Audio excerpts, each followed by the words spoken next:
hydroelectric power plants, and the next topic will be nuclear power plants. But before we go, it will be good to give you a flavor of the kind of problems that one has to solve in planning a hydroelectric plant. So, take down a problem. Let me write the problem so that you can solve it later.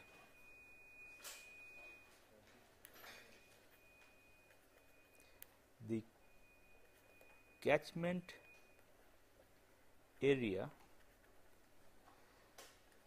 of a river has an annual rainfall of 2 into 10 to the power 7 or m cube.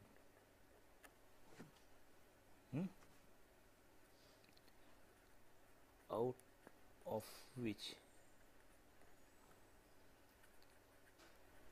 about 60% reaches and flows through the river. Okay. If you have any difficulty in understanding the problem, just tell me. Now, 10 to the power 7 meter cube is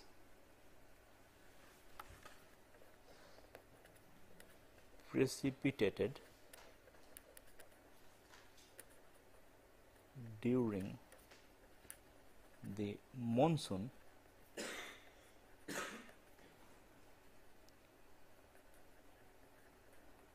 months of July and August,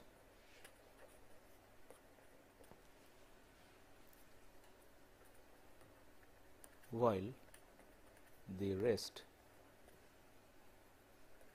of the rainfall is distributed evenly over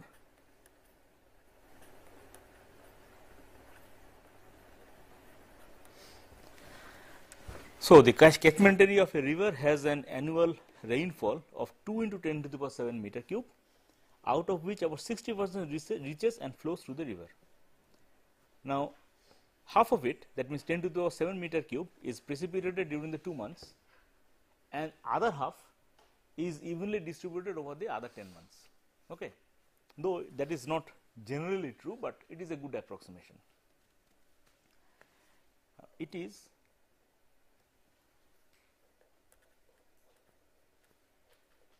necessary to construct a dam on that river with two purposes. One,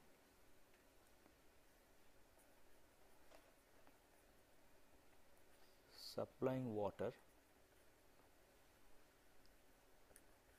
for irrigation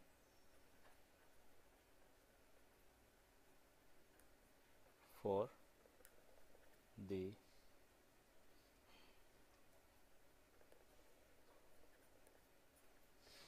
of May, June and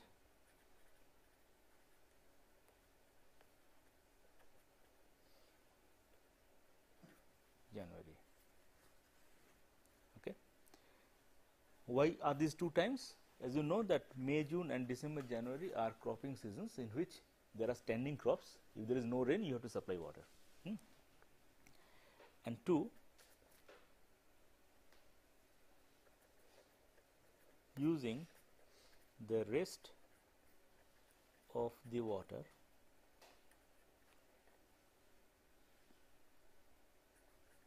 for peak power generation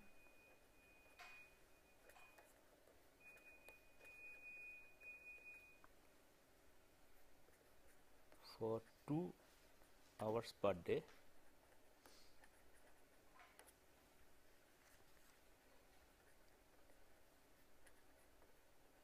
throughout the year. Okay. So, there will be some amount of water necessary for irrigation, and the rest of it should be made available for peak power generation for 2 hours a day throughout the year.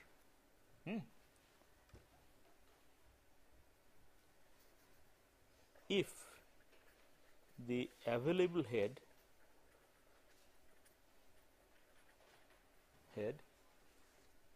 is 100 meters,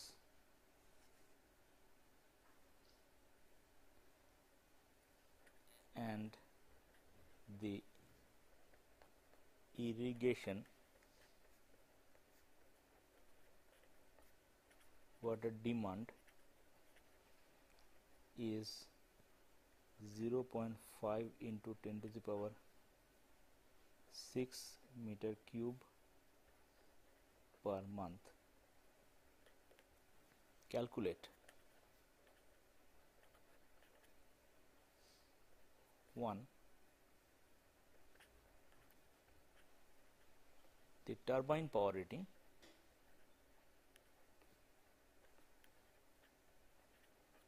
and 2.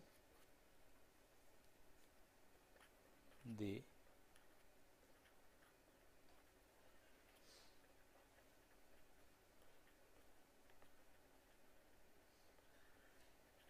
retaining capacity of the dam.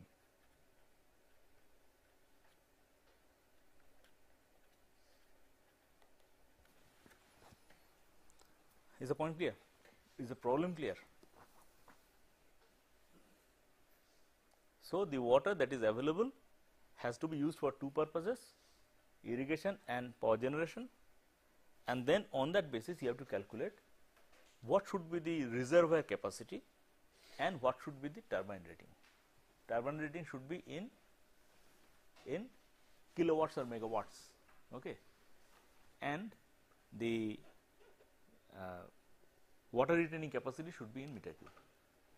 Okay, how much has to be this capacity? Clear? So, solve this problem. This is a typical problem.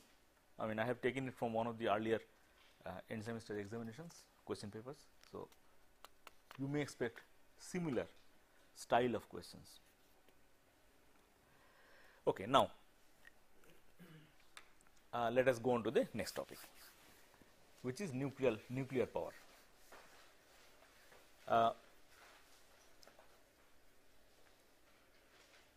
Through your education in the school, probably you have got some exposure to how nuclear power is generated. For example, there are heavy nuclei which break up on their own, which are the heavy nuclei, fissile nuclei, radioactive nuclei. Do you know which they are? Uranium, yes. Plutonium, yes. Thorium, yes. So, these are the standard. There are many others. Not only the heavy ones break down, but also lighter ones that are unstable also can break down. So, they can also be sources of nuclear radiation. But in nuclear power generation, in general, uranium is used. Okay. So, we will consider in the main uranium. India has uranium mines, mainly in Orissa, Jedugura mines, and there have been some other resources found in the northeast. So, India has a sufficient deposit of uranium. A larger deposit is available of thorium, mainly in Kerala beach. Yeah. So, these are the two resources that India has, but all the power plants run on uranium, and therefore, let us concentrate our discussion on uranium only. And as you know, the the essential physical principle that goes behind it is that energy and mass are equivalent, and when mass is converted to energy, it follows the relationship E is equal to mc square, that you all know. Now, uranium or any other such material comes in many isotopes. For uranium, for example, uranium 233 is there, 235 is there, 238 is there. So, all these possible variants of the same thing are available in nature. Now, uranium, when it comes in natural uranium, most of it is uranium 238. How do you write? You write U here 238. So, U 238 is the abundant variety of uranium, and the other variety is U 235. Okay. Now, abundant means in a naturally occurring resource deposit of uranium, you will find uranium 238 about 99%. But uranium 238 is not naturally fissile, it does not break up on its own. 235 is. So, the actual resource is uranium 235, but when it occurs in nature, it is mixed up with not only clay, but also a lot of uranium 238, which does not really participate in the fission process. Now, let us first understand what happens, what is the nuclear reaction that takes place when uranium 235 breaks up. Now, when uranium 235 breaks up, it breaks up by the addition of a neutron. So, a neutron hits the uranium 235 and makes it break down. So, you will write it as U 235 plus a neutron that will lead to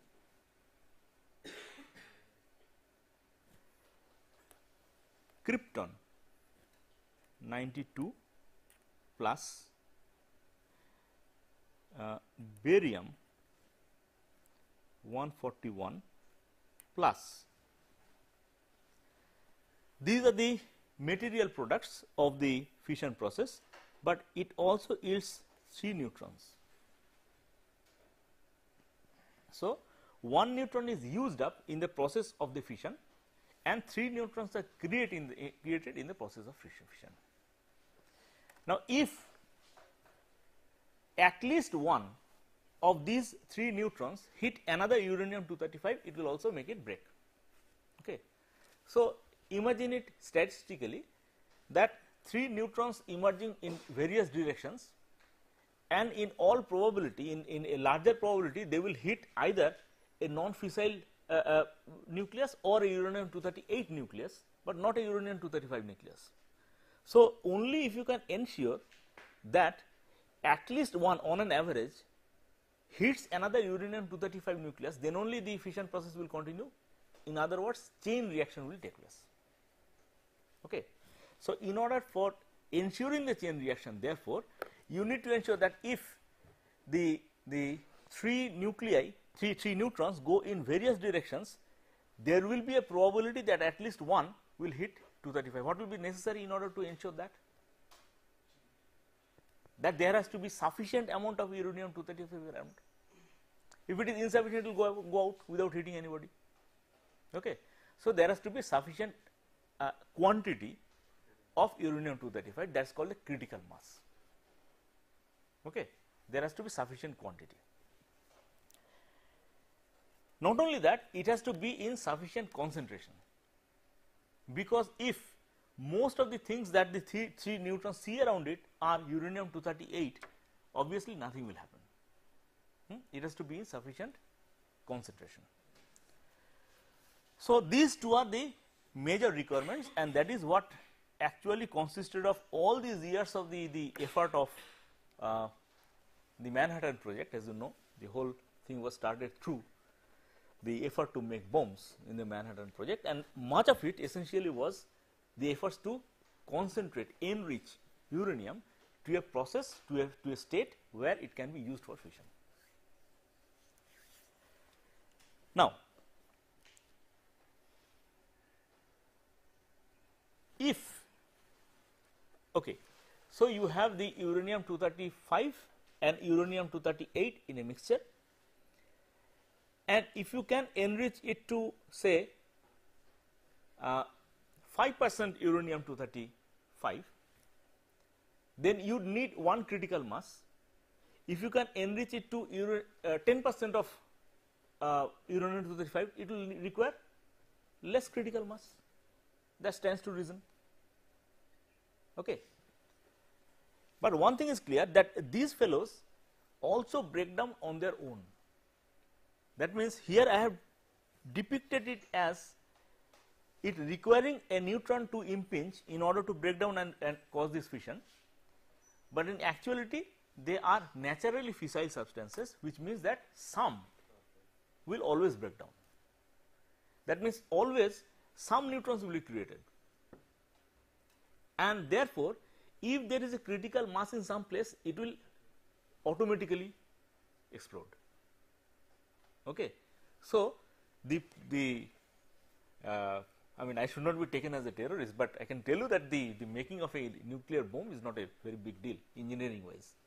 Once you have a sufficient amount of critical mass of uranium, making the just putting them together makes a bomb. But then here our objective is to control that, so that we can get energy out of it in a controlled way for power production. So, we need to control that. Now, how can you control that? You have understood that if you put together sufficient amount of or the critical mass of uranium 235, it is itself a bomb. Obviously, you cannot do that. If you then try to do that, it will explode and you will die. There is no point in it. So, what is done is that rods are made out of uranium oxide. You make rods. Each rod does not contain the critical mass. Okay. When if you put a large number of rods together, then only the critical mass is reached, and that will require neutrons to pass from one rod to the another. So, neutrons naturally occurring or emanating from one rod must be able to pass to the other in order to have that chain reaction. Now, you can have some material to absorb those electrons in between, and a naturally occurring such substance is steel, chromium steel for example. So, if you have steel rods that go between the fuel rods, and if you can have a mechanism of either pulling them up or putting them down, then obviously by that you can control. Imagine a situation something like this. You have got the fuel rod something like this.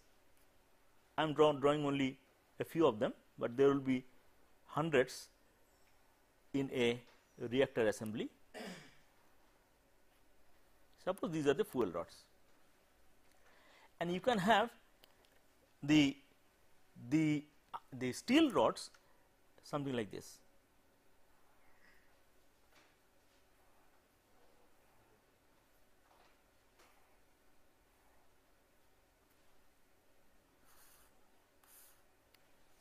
So that by allowing this to go up or down, if it goes up, you can see that neutrons can pass through from one rod to the other. If it goes down, it absorbs more, and therefore you can control the process of fission. Okay. This is what exactly is done in order to control. Clear? But in addition to that, something more is necessary. One is that it has been found that the neutrons that naturally emanate from a reaction, these neutrons are fast neutrons. They move very fast, they have a large amount of kinetic energy, and if they move very fast, they are not readily absorbed by uranium 235. So, they need to be slowed down. They need to be slowed down, and the process of slowing down is to use another material called moderator. So, there should be another material called moderator, so that while going through that moderator the neutrons slow down, and therefore, when it hits another uranium 235 it will have a larger probability of causing fission. So, you need, we have now come to the understanding that one, you need fuel rods, two, you need control rods. Fuel rods are made of rods of uranium oxide, and control rods are made of steel, and you need some moderator.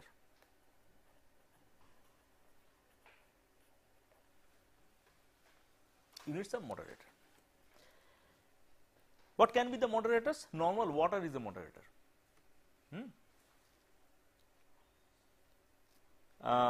Heavy water is a better moderator. Graphite is another possible moderator. So, you can have various things as moderator, water,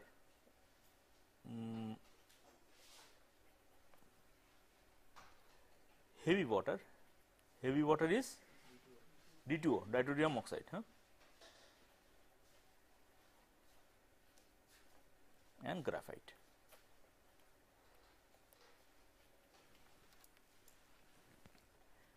In addition to that, as heat is generated in this assembly, if you allow the heat to accumulate, after some time this will all melt. So, there has to be some way of taking the heat out. Okay. So, there has to be some coolant, something that cools down this thing, something that takes the heat out to a place where the power is generated. And there are various choices of the coolant substance. So, you see the various types of nuclear power plants that you hear about are nothing but different combinations of the possible fuel rods, control rods, moderators and coolants, nothing but that. Okay. So, let us now try to understand the various types of nuclear power plants that you have. India has many nuclear power plants, and therefore, we need to understand what exactly is inside.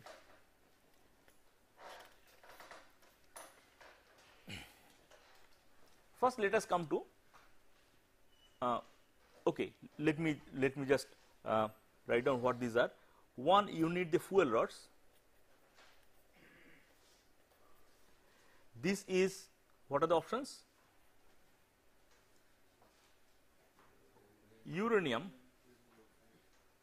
238 plus 235, of course. It can also be made of plutonium. Plutonium is also a fissile substance.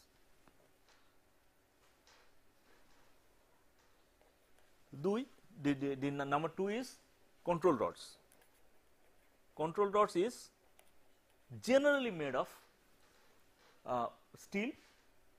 Various types of steel is there, but in general the choice is nothing but steel. 3, moderator,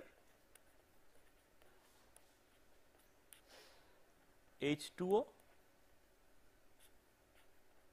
D2O and graphite. I cannot write C, that will not be clear what is carbon or graphite. And 4, coolant. Now, coolant can be various things. I will list them as we go along, but the easiest coolant obviously is water. So, the simplest possible nuclear power plant is where you used fuel rod uranium, control rod steel, moderator water, coolant is also water. That is the simplest. So, in that case, what will be the structure of that plant? Let me draw with some different colors. First, as I showed you, there has to be those fuel rods,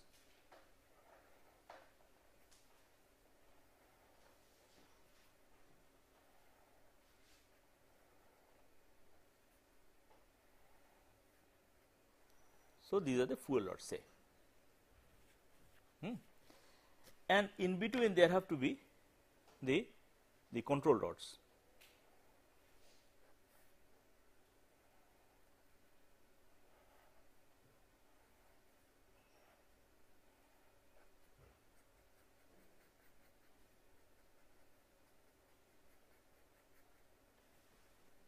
Okay. This can be pulled up or down, and you can see this structure that if something fails, it automatically goes down by its own weight. If it goes down, it stops the reaction. So, it sort of it is a natural safety, but it I'll show you later that it does not always offer that safety, but some safety is built into the system. Then you have the whole thing encased within a structure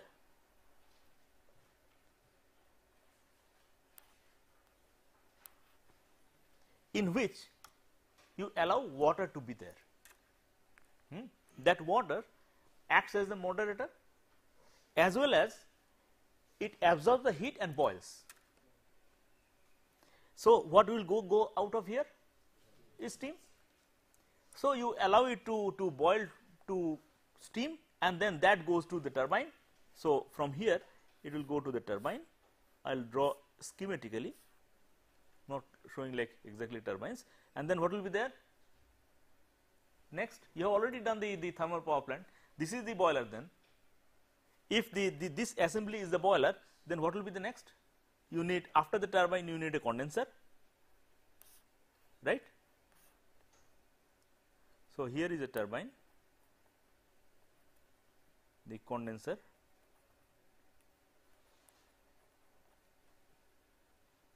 okay, and you have to allow cooling water to go in and hotter water to go out, which is different from this water. And here you have the electric generator.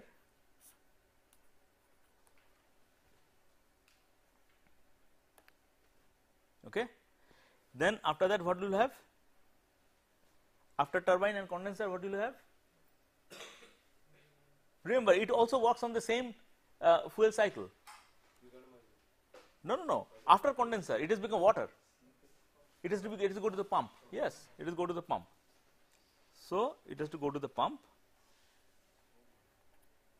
and pumped water must go into this. So, that is the essential structure of what is known as the boiling water reactor.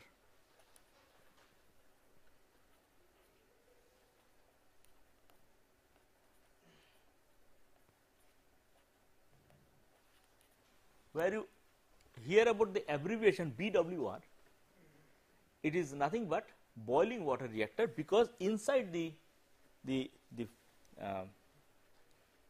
chamber it actually boils. Now, this whole assembly needs to be encased in a container, and that is what you see as a dome, right?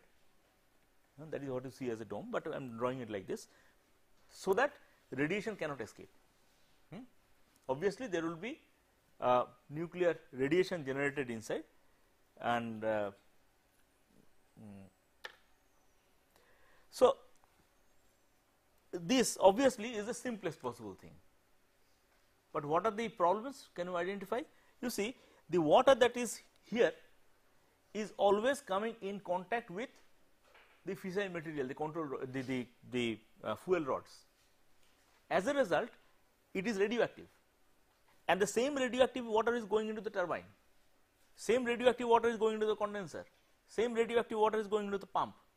So, all these things will after some time become radioactive. Okay. So, in this system, the problem is that it is not possible to contain the radiation, contain the contamination within this black colored chamber. That is why boiling water reactors are no longer in favor, though they are the cheapest and simplest. Most of the countries are now moving away from the boiling water reactors.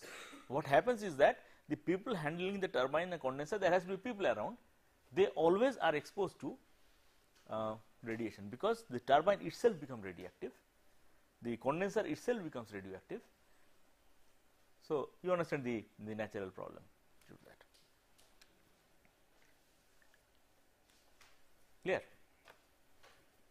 What is the next possible step? Next possible step is there is another problem, because you are allowing the water to boil here. Because you are allowing the water to boil here, the temperature is low. Okay. The temperature is not very high, because here it is actually boiling.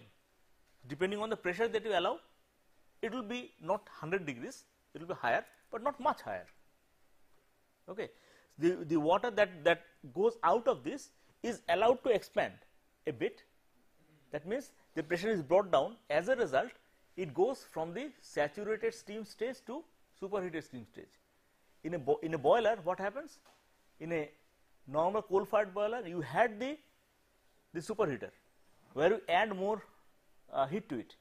But here, the place where heat is generated is inside here, where water is coming in contact with that, which at the time is boiling, and therefore you have to do something else to get into the superheated stage. And what is generally done is to bring down the pressure a bit, so that it goes into superheated stage. Clear?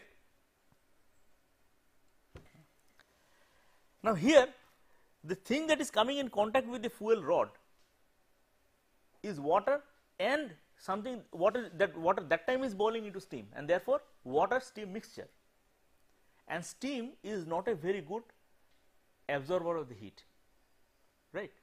Water can absorb the heat well, but not steam, and therefore since it is a mixture of water and steam, the overall heat transfer capability, the coolant action is not very strong. Okay. This is another problem of this design of the boiler.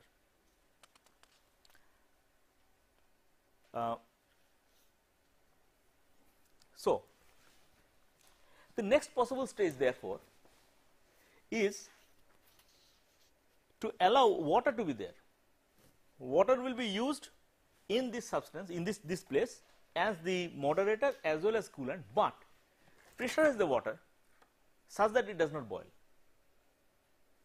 If it is not allowed to boil, obviously it will extract heat, act as the coolant more efficiently. So, the next stage is that within this chamber it is not allowed to boil. So, this structure will be the same chamber, water is being fed in and water is going out, but the whole thing is water. It is not allowed to boil into steam. But later, after this, there will be heat exchanger in which that pressurized water gives a heat to normal water, allowing it to boil. Clear? So, let us draw that schematic diagram. You have the control rods,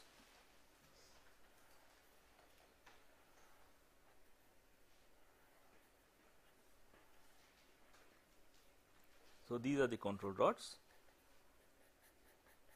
these are the fuel rods, and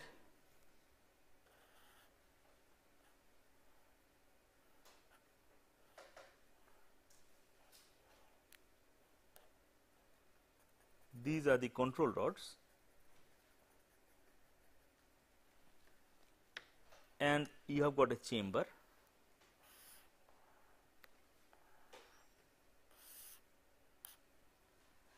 In this chamber, what you have is pressurized water,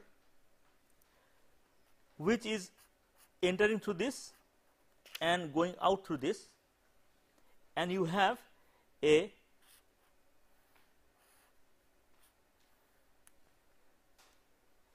heat exchanger in which this thing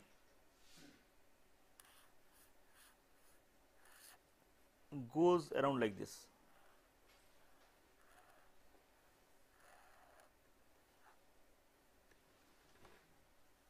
and here you have water coming in and steam going out.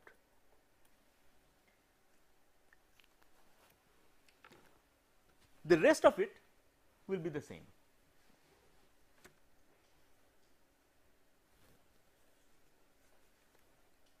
And the whole thing will be encased in a steel casing.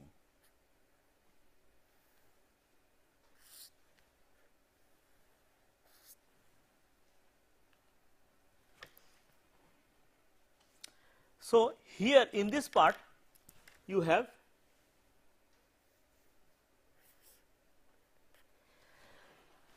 sorry, your pressure is water,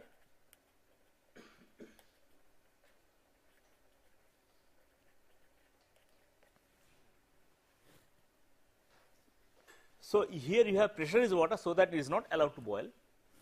Naturally it acts as a very good coolant, and then that passes through this. So, here is the water path, pressurized water path, and here you have the normal water coming after the condenser, taking the heat from this heat exchanger and going out as steam to the turbine. Of course, after that flushing stage, flushing means where you bring down the pressure a bit so that it becomes superheated steam, then to the turbine. The advantages you can see, first, that the water that is contaminated with radioactive substance is only within this zone. It does not come in direct contact with this steam, this water, and therefore, this part, the turbine, the condenser, the pump, everything becomes uncontaminated with radioactive substances for a longer time. Yeah, remember, for a longer time. You cannot really say that it never becomes radioactive, because there are leakages and everything. So, this is called the pressurized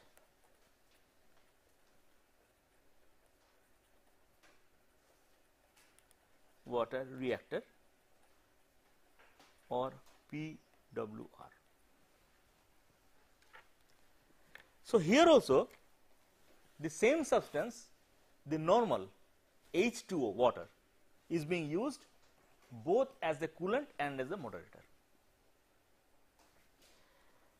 Now, in the next stage we can think of improving the moderator to D2O, the heavy water, in which case it is the same cycle, but it is pressurized heavy water that circulates through, in which case the moderation will be better. And since you are not needing a large amount of that substance, because it is only this, it remains encased within this zone, right. So, you can use deuterium for that purpose. Many of the Indian reactors of this type, where it is pressurized heavy water that circulates through, that gives heat to the steam and goes. You may have heard the name of the CANDU type reactors, canadium deuterium uranium reactors, which India has installed in the first stage. These are of this type. That means these are pressurized heavy water reactor. That means inside it is heavy water.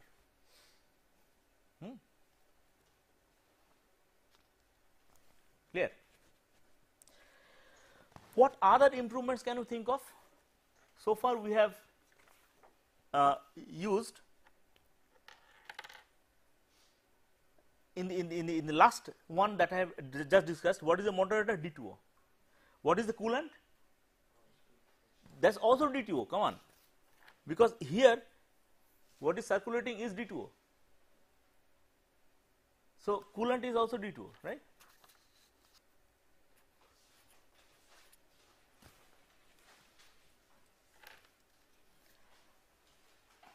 Now, you can see that there is also a option of using graphite as the moderator.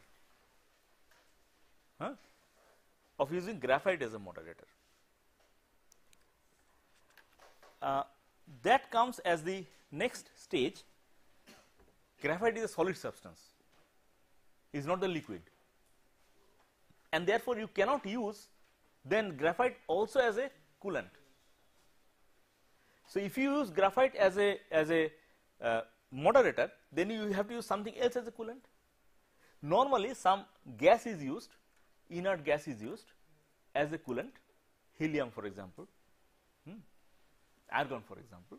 This kind of gases can be used here as a coolant, and here there would be graphite plates acting as a moderator. So I do not probably need to draw the figure again, only I'll, so that you don't get confused. In those cases, here inside it will be some kind of coolant, gaseous coolant, and the graphite rods used as the moderator. Gaseous coolant is obviously a bad coolant, right? In order to cool it, you have to get heat out fast, and the heat transfer rate for a gaseous substance is obviously low. So you cannot use that as a good coolant. So what can be a good coolant? Something that is liquid, but we have already explored the possibilities of water and heavy water. The other good coolant is sodium, liquefied sodium. So the other possible coolant is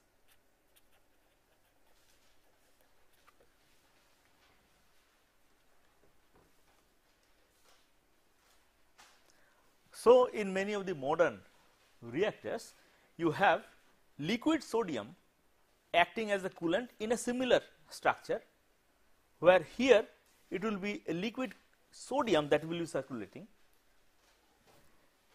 Sodium is not a good moderator, so you have to have graphite as the moderator substance, graphite plates as the moderator substance, and sodium gives the heat to the water, and sodium can be raised to a larger temperature. See, in case of pressurized water or a pressurized heavy water reactor, you cannot really bring this temperature to a very high level. Why? Because it will start boiling, and there is a limit to the pressure that you can allow it to withstand, because these are all made of steel and there is a limit. So the other advantage of sodium is that even though sodium is a more expensive substance, and in fact it is explosive also, you cannot really put sodium anywhere, but the advantage is that it has a larger heat transfer coefficient, it acts as a good coolant, it gives the heat fast. So that is also one advantage. The other advantage is that here you can get the temperature very high. Okay. So that is the other type of reactor you have. Is that clear? Now the material that is inside the rod, as I told you, is mainly uranium 238, a bit of it, say 5% uranium 235. After all that concentration, enrichment, it is only that. So what happened to the rest of the uranium 238? All the neutrons that are coming out, they would be hitting them, and by heating them, much of that will be transformed to something that has number 239. Because uranium 238 was there, it is hit by another neutron, something is added. What will happen? It will turn into something that has a atomic number 239. What is atomic number 239? Plutonium. So the material that is here, that was not fissile, slowly turns into fissile material,